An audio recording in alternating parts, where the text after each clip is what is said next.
Dapat hayaan nyo po na hilahin ang aura ng gold. Dito po ang ating antina. Ang antina po ang siyang lalapit sa gold, hindi po yung gold. Kailangan pag itinaas mo po yan po ay pantay tungo ng konti. Ganun po yung paggamit. Ito po yung pagkakaiba na kapag isang single antina lamang ang iyong pupusuan. Ito po yung pag-ikot ng ating single antina. Yan.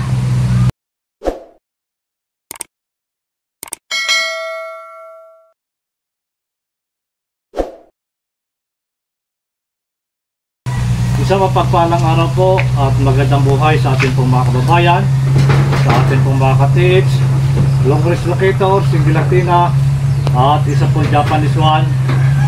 Pinusuan po ng ating isang ka-tips mula po sa Baguio City. Kaya ito mga ka-tips, muli niyo po kasamahan sa pagbabahagi pa rin po at demo na pinusuan po ng ating mga ka-tips. So ito pa rin mga ka-tips, mga kababayan. Ito po yung long wrist locator single antina. Yan po ay long range na kahit gaano po kalayo yung pagkakabaon at paglalagay po ng deposito ng mga phone. So ganoon din po kalayo yung kayang abutin ng ating long wrist locator single antina, na kung saan po doon lumalabas yung aura ng gold. So nakadepende po yan kung may malapit man o malayo. So mga kababayan, mga ka-tips, ito pong long wrist locator single antina ay ito po yung bala-bala. Ano po yung ibabala, yun po yung ilulocate ng ating single antina. So mga kababayan, meron po akong ibabala dito. Ito po yung ring na 24 carats gold na siya kung gagamitin bala dito po sa ating single antina. At meron din po akong ilulocate dito. Ito po yung gold na 18 carats ring na siya kung ilulocate gamit po ang single antina na may bala po siyang 24 carats na gold. Ito pa rin mga kababayan, kapag isang long wrist locator single antina, ang kakayanan po na kayang gawin ay makapagturo ng lokasyon na kung saan po lumalabas yung araw ng gold. Dahil isa lang po yan, hindi po yan magkukross kapag natapatan. So dahil isa po siya po ay iikot lamang. So yun po yung kakayanan na magagawa po ng single antina at makapag-estimate din po ng lalim na gagamitan, tutuwangan po natin ng magnetic wire kapag isang single antina lamang. So kapag itinusok mo yung magnetic wire na kung saan lumalabas po yung aura ng gold at paggamit po ng long wrist locator single antina, so doon mo po hahanapin yan sa katawan ng magnetic wire. So ganun po yan mga ka-tips. So dahil hindi po yun magkukross, dahil isa, iikot lang po yan. So sa paggamit pa rin po natin mga ka-tips, mga kababayan, yan ang ating pong single antina. Napakalaga po niyan na dapat po ipahid yung dulo ng antina sa lupa at para mabilis po niyang mahahanap. Yun po ang ating target. So ganito mga ka-tips, dahil single antina po yan, mabilis po yan magturo. Yan ito mga ka-tips, doon po ka dyan tuturo dahil magaan po siya. Yan po yung kakayanan na magagawa po ng single antina dahil magaan po siya. Yan. Huwag nyo lang mga ka-tips kukontrahin, kailangan yan itutustusan nyo lamang, lalo na kapag itataas nyo na at kapag maglulukit na kayo. So dapat hayaan nyo po na hilahin ang aura ng gold. Dito po ang ating antina. Ang antina po ang siyang lalapit sa gold, hindi po yung gold. So mga kababayan, ito na rin mga ka-tips. Yan, doon pa rin siya. Yan. Ito pa rin mga ka-tips. Doon pa rin po yan tuturo. Yan. Pa rin. Ito pa rin yan.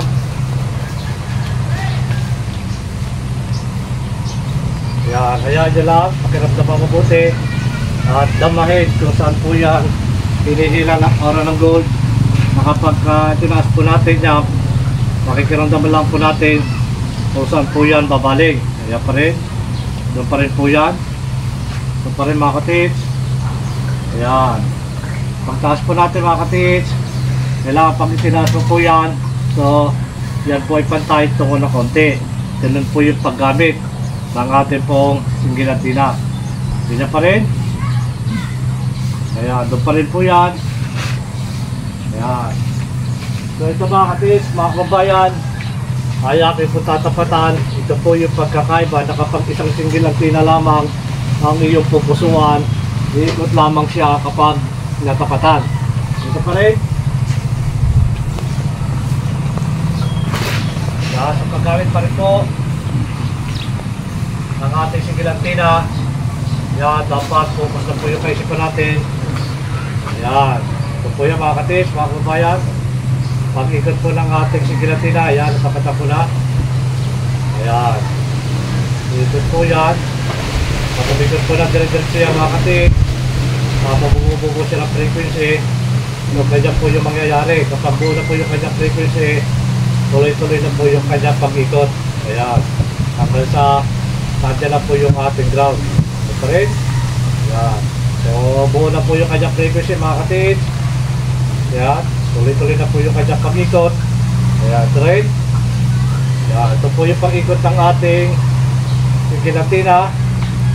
Ayan, mula po sa Nueva Ecija, mula po sa Baguio City, ito po yung long wrist locator singgilatina. So mga kababayan, mga katids, ito pong singgilatina, kapag gusto mo po na malaman na mapokros po itong natin dalawang singgilatina, kailangan tumagan po siya ng isang ilrad, na kahit yung ilrad ay wala na po siya pandecoy dahil meron na po itong pang-decoy. So mga kababayan, mga katids, napaka-importante pa rin po na dapat dalawa na po na ganito, yung mag-asawa na siya. Mas maganda yung mga katids dahil kapag dalawang pirasong singgilatina ay hindi ka na kailangan ng Japanese one kapag hanapin mo po yung entrance ng tunnel at saka air deposit. So yung kaliwa po natin kapag dalawang singgilatina, itutula po yan, at yung kanan po ang gagamitin natin sa paghanap po ng entrance ng tunnel o saradong tunnel. So mga kababayan, mga katids, lahat po ng bagay na gusto natin hanapin ay mayroon pong katapat na bala.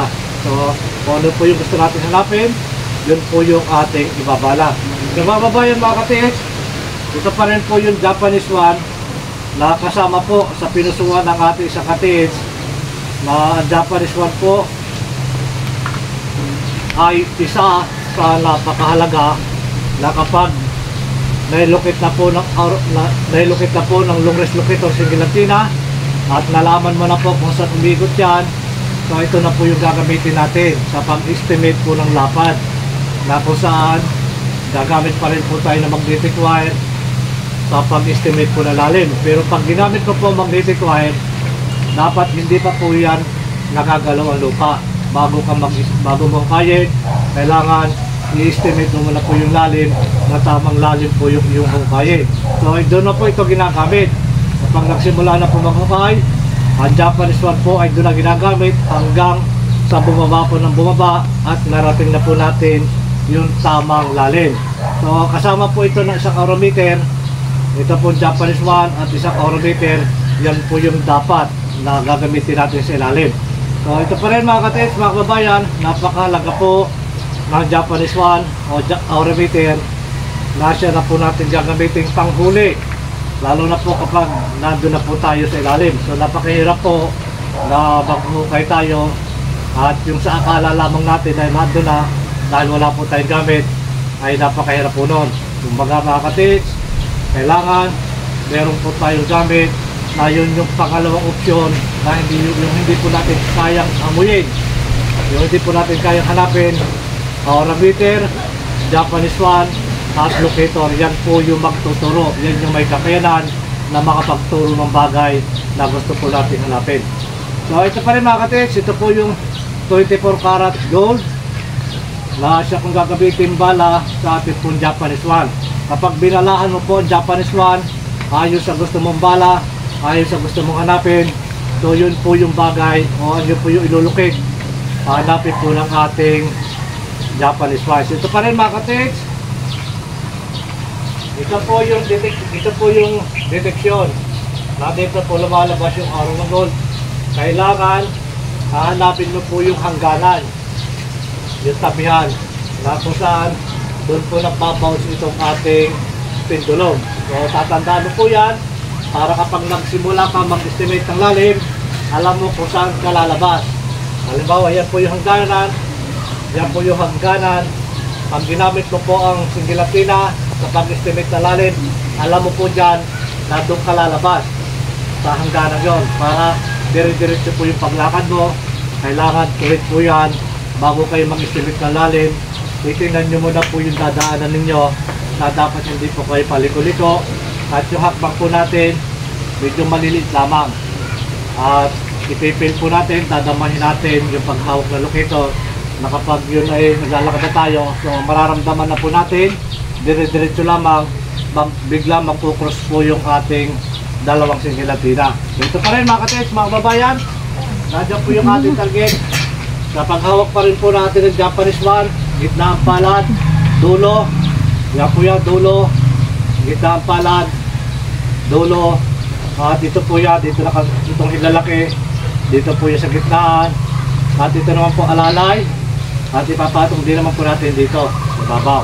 So ganyan po yung paggamit natin ng Japanese one, at para po yan hindi mawik. So dito ko pa rin po yan, dinidikit para po yan hindi gumalaw ng mic, hindi po yan mawik. So pa rin mga katits, yung pa rin yan, yung pitulo po ng ating Japanese one. Yan. Yan po yan. Ito po yung ating Japanese one. Na kung paano po yung gumagalaw. Yan. Yan po yan. So kung saan po yung gumagalaw, ito po ang ating Japanese one. Yan. Segundo lang yan mga katits. Napagamit pa rin po natin yung Japanese one. Napakalaga po yan. Yan. Ganyan po yung pendulum ng ating Japanese one. So ito po kapag tinapatan ko mga katis, mga kabayan, kapag tinapatan mo po yan, so nagka-counterclockwise din po yan. Ayan. Ganyan po yan mga katis. Ayan. Ito mga katis, mga kabayan, napakalaga po ng Japanese one. So ito po yung standard ng Japanese one.